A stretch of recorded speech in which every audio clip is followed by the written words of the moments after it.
E aí, Braulio? Tem perguntinha também. Isso aí o pessoal, né, elogiando e tal, comentando. Agora vamos ver uma pergunta? Vamos. Roda aí, Judazinho. Perguntinha do Zap Vem VTV. Vai lá. Oi, Caio. Bom dia. É uma grande satisfação estar falando com você.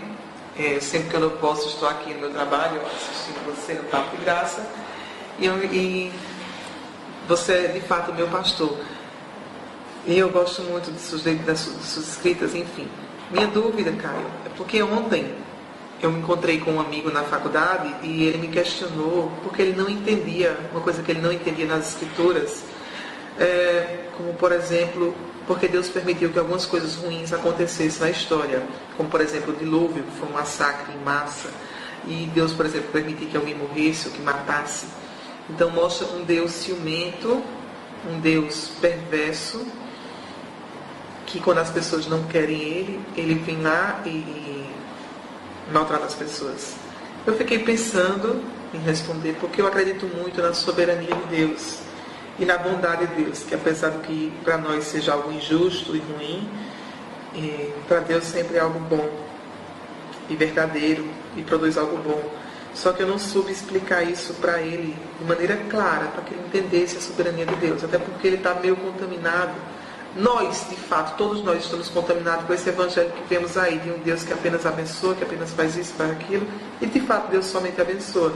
Mas a gente não consegue mais entender o evangelho com clareza e fica contaminado com esse Deus invejoso, esse Deus ciumento, esse Deus soberbo que as pessoas têm apresentado aí nas igrejas. Então, Caio, minha dúvida, para ajudar esse meu amigo com a melhor resposta, que você possa falar sobre a soberania de Deus e por que Deus permitiu que na história acontecessem algumas coisas ruins. Um beijo, Caio. Tá bom, querido. Vamos já responder, mas você disse que... Tem uma na mesma linha aqui, então, ó. Mesma coisa. Quer ver, Caio? Comecei a te ouvir há 15 dias. Eu já ouvi muita coisa. Ouço vídeos no YouTube, voltado a Jesus. Tudo é bom, Caio. Espero que continue a ser um vaso de bênção. Não sei se essa palavra é correta, mas é lindo, maravilhoso o trabalho que você tem feito. Ô Caio, você conhece Portugal. O povo não é muito de barganhas aqui não. Mas também não gosta de ouvir falar de Jesus, nem de Deus. Ao contrário do Brasil. As pessoas aqui não querem ouvir falar de Deus por causa da hipocrisia das igrejas evangélicas. Chegou a Universal aqui, com a Record e alguns tempos nos cinemas. Mas são pessoas que leem muito e acompanham as notícias, sabe, Caio?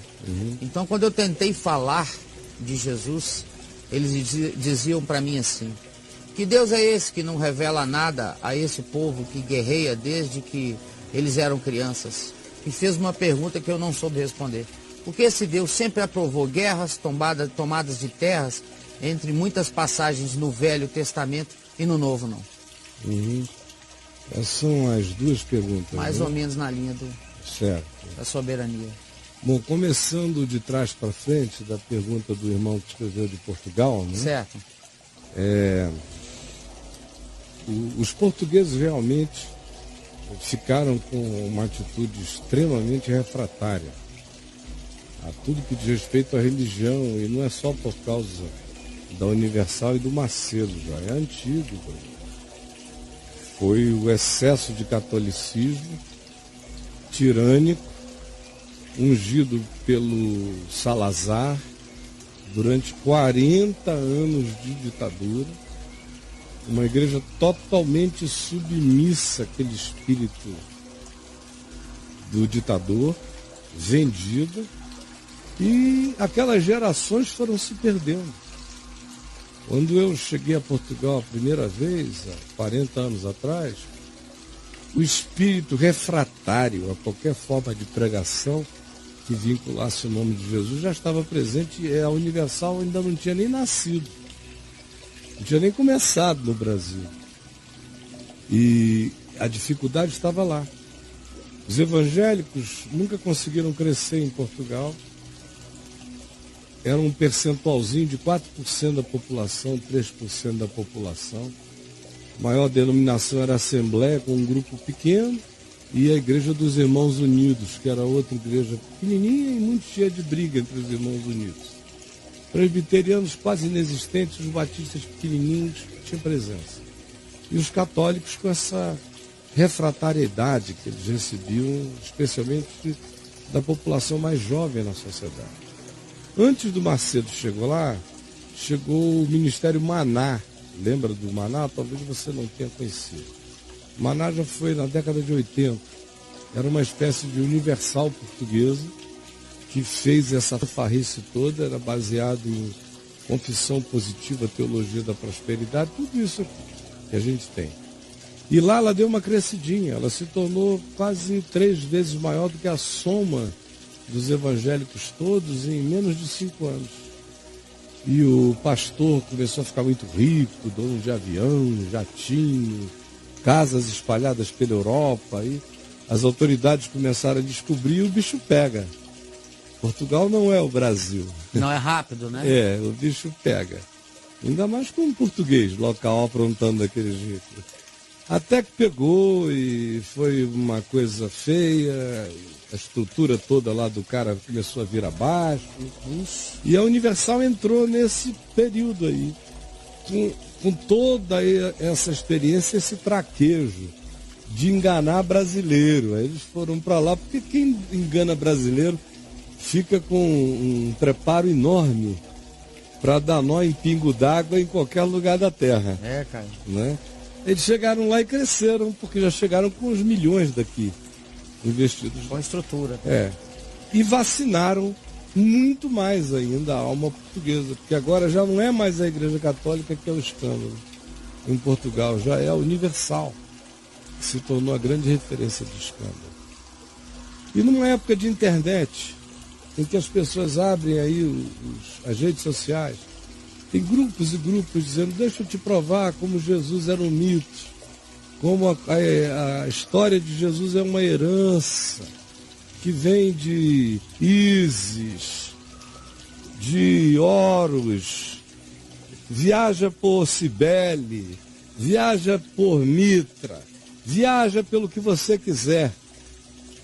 Aí o cara que não tem conhecimento nem da história, nem de mitologia, nem do evangelho, nem de coisa alguma, é um alienado, recebe aquelas informações e vai entrando em crise. Ou então tem aqueles ateísmozinhos bobos que só são poderosos para quem não tem nada na cabeça, né? Por exemplo, como esse ateísmozinho que eu vou mostrar. Mostra essa imagem aí, meu querido Judá, para a gente ver, olha aí.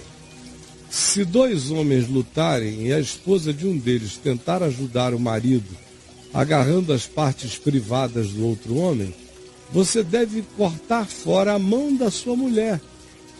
Não tenha nenhuma piedade dela. Está escrito em Deuteronômio, no capítulo 25, eu creio que nos versos 11 e 12.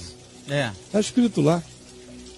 Se você estiver numa briga com um cara, você e o Gabiru, e a mulher do Gabiru, vendo que você está batendo no Gabiru, vier para cima de você, que é uma coisa quase impossível, né, brother? Você batendo no Gabiru, mas vamos supor que fosse possível. Mas no estado que ele está, não é difícil. Nesse estado todo lanhado, até que você faria uma frentezinha, né? Mas ele já te disse que se ele te pegar, ele te engasga. Mas olha só. Vai. Tá brigando com o Gabiru, aí você tá ganhando do Gabiru e a mulher do Gabiru chega e diz, deixa meu marido, e te patola os bagos. E puxa. E te salva do Te Gabiru. salva, mas a lei mandava que o Gabiru cortasse fora a mão da mulher que pegou no teu bagulho. Olha isso, velho. Isso aí tá dito em nome de Deus, né? Realmente isso não parece absolutamente nada com Jesus de Nazaré. Jesus de Nazaré que mete a mão no leproso. Para Jesus, aquela mulher do fluxo hemorrágico que tocou nele era uma mulher impura para o judaísmo dos dias de Jesus. Para Jesus não, ele só me perguntou quem me tocou e não pediu para tomar banho. Curou, celebrou, beijou e mandou embora em paz. Entrar num cemitério pagão, como Jesus entrou lá em Gadara, um gadareno, ele tinha que observar todas as purificações posteriores. Senão ele não poderia tocar em ninguém, ele estava impuro. Ele andou num cemitério pagão e ainda tocou e foi tocado por um indivíduo que comia, bebia, vivia nos escombros daquele cemitério nojento. Aí Jesus sai dali, onde é que ele vai? Para Cafarnaum. Em Cafarnaum, Jairo o convida para ir até a casa dele, o chefe da sinagoga, porque a filha dele estava morrendo, lembra?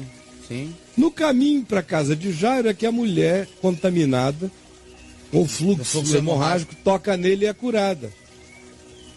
E ele chega na casa do Jairo, não lava as mãos, não toma banho, não lava a cabeça, não se purifica do cemitério, nem da mulher hemorrágica, nem de nada. Não mandou cortar a mão de ninguém, não mandou fazer nada. Curou, ressuscitou a filha do Jairo. Na mesma levada. Na mesma levada. Assim, ó. Chega um leproso e se ajoelha e diz a ele, se tu quiseres, tu podes purificar-me. E ele diz, se eu quero, é claro. Estende a mão e patola na chaga do cara, o que tinha que fazê-lo também, se purificar o tempo todo. Se uma mulher prostituta vem, beija os pés dele, toca os pés dele, de acordo com o judaísmo, ele tinha que sair para se purificar e se lavar para não ficar imundo. Então, na realidade, eu olho para o Velho Testamento hoje, com 60 anos de idade, lendo a Escritura a minha vida inteira, ouvindo a leitura dela desde que eu nasci,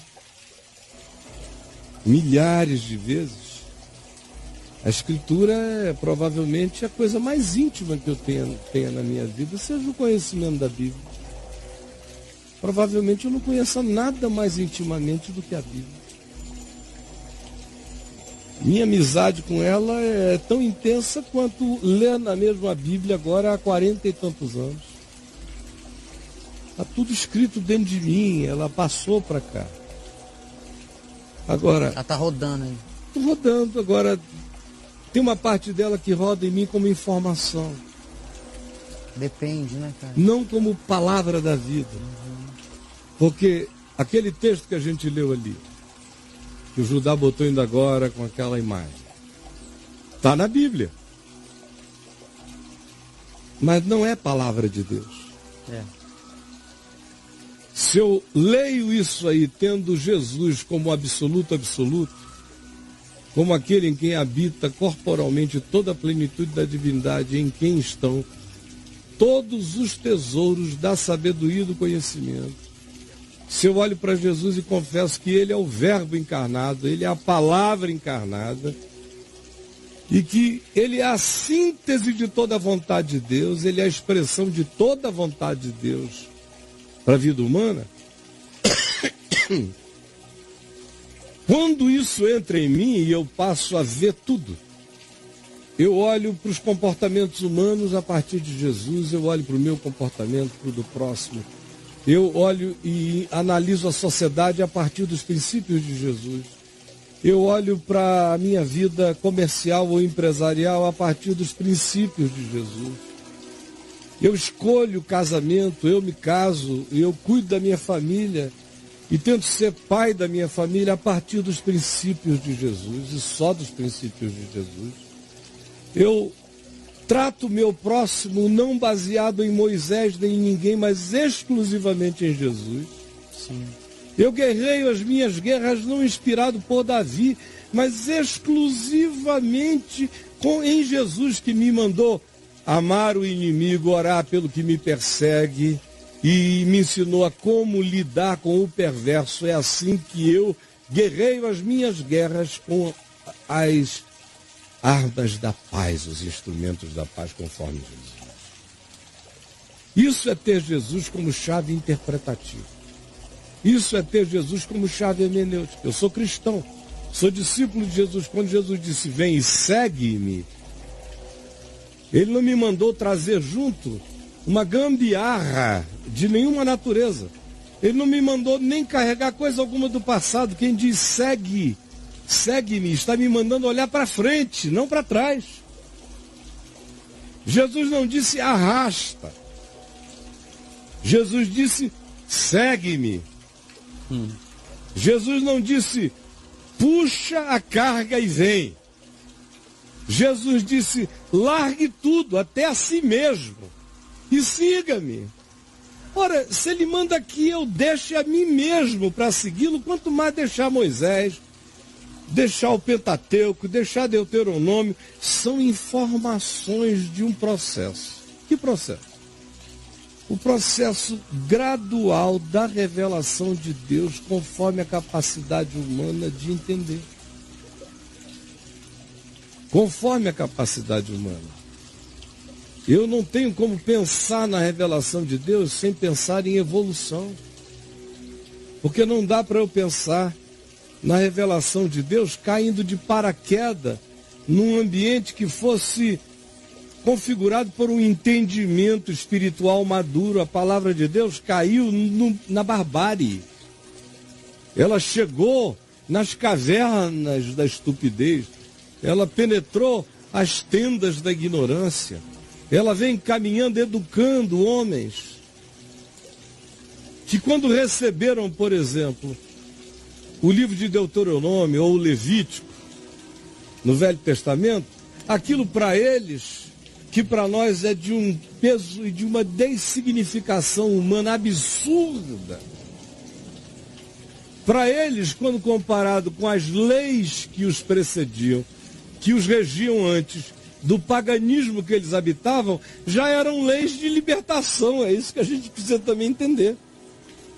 Os ambientes eram tão pavorosamente piores que a lei de Moisés já era uma economia legal.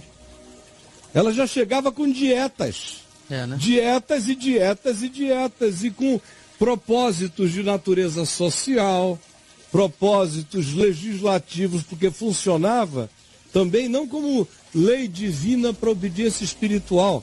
Também era lei divina para obediência social. Como dividir terreno, como trabalhar a terra, quando deixar a terra descansar. Tudo isso é avisado como uma espécie de evolução social para um povo nômade que estava vindo tomado dos barbarismos mais impensáveis possíveis, de modo que organizar aquela constituição proposta por Moisés, em nome de Deus, já era uma evolução para aqueles indivíduos. Para nós é um atraso. Como, por exemplo, as leis humanas do século XIX, para nós são atrasos. Mulher não votava, mulher não podia ter carteira de motorista, mulher não podia sair de casa, mulher não podia ir à faculdade, mulher não podia aprender. Mulher não podia, né? E não foi Moisés que instituiu isso. Isso foi depois da Revolução Francesa, em plena Revolução Industrial. Mas Moisés não deixou de dar um passo, né? Ele deu um passo ali naquela época. Naquela época ele deu em relação aos anteriores. Ele deu um passo. Assim como alguns aqui, a Inglaterra tinha dado um passo em relação ao resto do mundo, quando tinha uma tradição, por exemplo, de monarcas femininos, rainhas. Era uma evolução. Já tinha havido antes, sim, mas você veja que a Inglaterra capitaneia esse lugar do monarca feminino mais do que a maioria dos povos. Tem outros também, mas a Inglaterra é forte nessa tradição libertária. Em plena era vitoriana, era a rainha Vitória, a rainha. A rainha Vitória determinou comportamentos de vestimentas, de santidades, de apresentação e de pudores, certo? A gente conhece a era vitoriana por esses modos de vestir, de reserva, de pudicícia social e pública. Mas a rainha Vitória fumava um baseado que não tinha jeito. Caio. Aqueles narguilé grandões, o palácio de Buckingham todo fumava, era moda.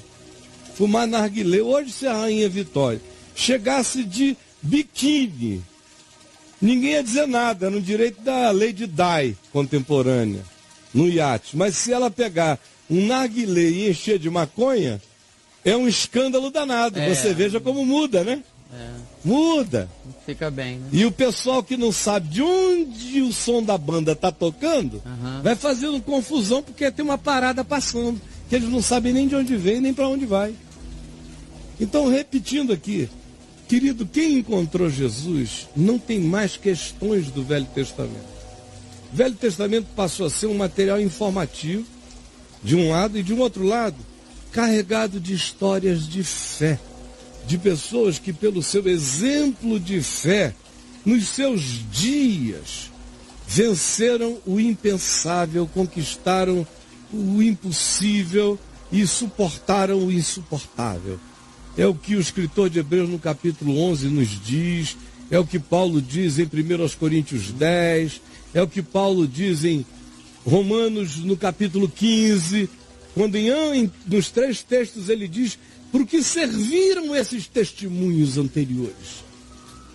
E mais ainda, tudo aquilo que é testemunho de Jesus no Velho Testamento é vigente. Tudo que é conforme o ensino de Jesus. Por isso os salmos são tão neotestamentários, a maioria deles poderia ter sido escrito por gente com a consciência de Cristo na história.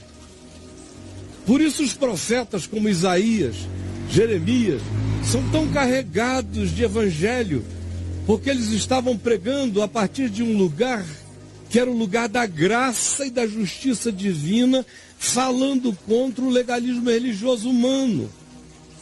E como marginais daquela situação, ostensivamente religiosa, porém contra Deus.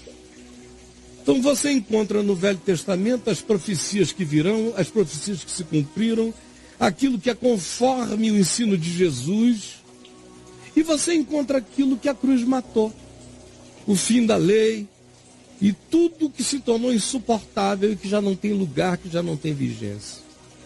Aí você faz uma última pergunta. Mas como Deus pode ter dado essas leis? Eu já te disse, porque as anteriores eram piores e eles não conseguiam passar daquilo. Por exemplo, seria patético hoje eu lidar com meu filho de 40 anos como eu lidava com ele quando ele tinha 1. Hiperativo. E eu o dia inteiro segurando. Chegou um tempo que a hiperatividade dele era tão grande que eu botei uma coleirinha assim, com um cinto, para eu segurar o moleque, porque senão eu não tinha sossego. Imagina hoje, se eu pusesse isso no Ciro. Mas naquele tempo até ele ria da brincadeira, porque ele já gostava de se jogar e eu puxava assim, ele jogava e eu puxava. Disciplinas que eu apliquei aos meus filhos quando eram pequenininhos, eu deixei de aplicar quando eles cresceram um pouco.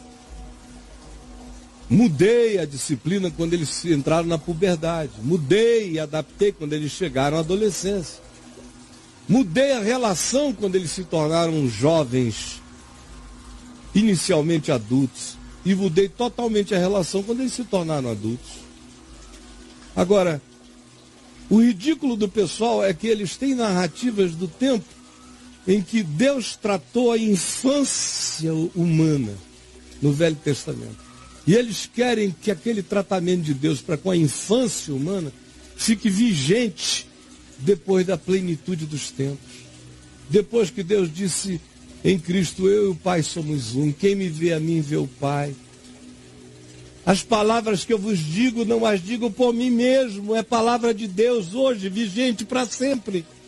E se as palavras de hoje cresceram em maturidade, anulam o que foi instrução para as crianças do Velho Testamento, eu não vou ficar agarrado ao imbecilismo de tratamentos infantis, se eu já sou filho da plenitude dos tempos.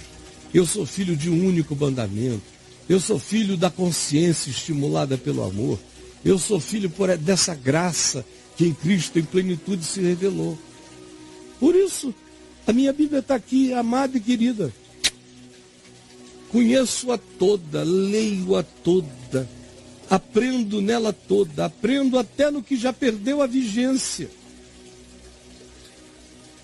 Mas, tudo que eu prego e pregarei, até o último dia da minha vida, é apenas o que é compatível com o Espírito e o ensino revelado de Jesus nos Evangelhos. Se for, seja em Gênesis, Êxodo, Levítico, Número, Deuteronômio, Josué, Juízes, aonde você quiser, se carregar esse Espírito e a esperança dessa fé, segundo Jesus, será pregado de acordo com o Evangelho. Se não, é uma informação. Todo mundo deveria conhecer, mas que ninguém deveria ficar confuso com ela. Porque o que está em vigência se chama Boa Nova de nosso Senhor Jesus Cristo. Entenderam? E aí? Aí ele volta, sabe, Caio? Legal, dúvidas sobre Bíblia, tá? Então, Caio, toda a Bíblia não foi inspirada por Deus, você quer dizer isso? Não, foi inspirada. Assim como quando eu, algumas vezes, tirei o cinturão e dei uma coça no Ciro, no Davi, com 5, 6 anos de idade, foi inspiração divina, para tirar aquela maldade do coração deles. Mas se eles fizessem uma coisa errada hoje, com 39, 40 anos de idade, e eu tirasse minha vara, meu cinturão e partisse para cima dele, era caso de polícia. Não seria inspiração divina, seria idiotice paterna. Não dá para entender que não foi Deus que mudou, fomos nós que mudamos. Foi a humanidade que precisava mudar. Por que os profetas se insurgiram tanto contra a lei? Muitas vezes pela má interpretação da lei, tornando a vida humana reduzida e amébica. Por isso eles ficaram fora do templo, fora do estabelecimento, fora de tudo aquilo, pregando como marginais, e que todos eles acabaram mortos, executados, como bandidos marginais da fé. Esses falavam em nome de Deus contra uma inspiração de Deus que já tinha caído em caducidade. Porque o pessoal não entende é que a palavra de Deus é viva e eficaz. A palavra de Deus é tão viva que para ela se manifestar para nós, Deus teve que se encarnar e não se encadernar. Rapaz, quem entende que a palavra de Deus é Cristo, olha para essa encadernação e a estuda. Mas só estuda a partir da compreensão de que quem Deus é para mim, para sempre, para todo homem, e sempre foi, é segundo Cristo, conforme a gente lê no Evangelho. Se no Velho Testamento a experiência era de uma outra natureza, é porque a compreensão humana não estava nem de longe adequada. Ninguém. Jesus seria uma angústia para todos eles. Quando se diz, Abraão viu os meus dias, Jesus diz, e se regozijou, se estava referindo a percepções tópicas da esperança. Porque lidar com a palavra de Jesus todo dia, Abraão não aguentaria, Sara não aguentaria, Agar não aguentaria, Moisés não aguentaria. Todos eles foram transgressores do Evangelho de Jesus. Todos. Todos eles viveram contra o ensino do Evangelho de Jesus. Só que era numa época em que eles não tinham a menor noção do que seria, era tempo de ignorância. Por mais que eles tivessem a lei ainda era absolutamente antiquada, quando comparada com as coisas que se aguardavam e que viriam. Agora, tais coisas já vieram e se encarnaram para nós há 2000 anos. E nós estamos brigando contra ele que veio, nos libertou, e nós não o reconhecemos. Ele rasga o escrito de dívida que era contra nós e nós queremos colá-lo, montá-lo e torná-lo vigente. Ele nos liberta do insuportável. Mas a gente ou quer trazer de volta, ou a gente perde um tempo enorme, ao invés de usufruir a alegria de segui-lo, fica na briga de por que há 4.500 anos era diferente. É muita vontade de não andar adiante. É muita vontade de jogar âncora nas costas, ao invés de olhar para a luz que me espera diante de mim. Esse conflito que alguns dizem que tem hoje, todo mundo teve no curso da história inteira. E todo mundo que olhou para Jesus disse, este aqui é fascinante. Aí acaba. Acaba. Mas enquanto o centro da tua vida é a Bíblia, você fica tentando conciliar o inconciliável. Isso. São 66 livros produzidos em 1.500 anos por uma quantidade enorme de autores diferentes que não se conheceram, que viveram em momentos e horas diferentes, dando respostas inspiradas ao momento que viveram. Aí a gente congela e frisa aquela resposta naquele momento e quer que ela seja palavra eterna de Deus depois de Cristo. Ora, o que depois de Cristo parece é a essência do ensino de Jesus, fica. Se não for, é uma informação histórica que perdeu a vigência, como milhares de outros. Mas, meu amigo, é difícil a moçada entender, porque o culto à Bíblia acabou com a percepção de Jesus e do Evangelho no coração dos cristãos. Mas isso te heregiza. Eu faço questão de morrer dessa heresia. Isso te heregiza. Eles Faço heregizam. questão. Vai chegar um dia que eles vão botar a mão na cara e dizer: Jesus, perdão pelo meu pecado. Não é contra mim, não. É de ter cultuado o zumbi que a cruz matou.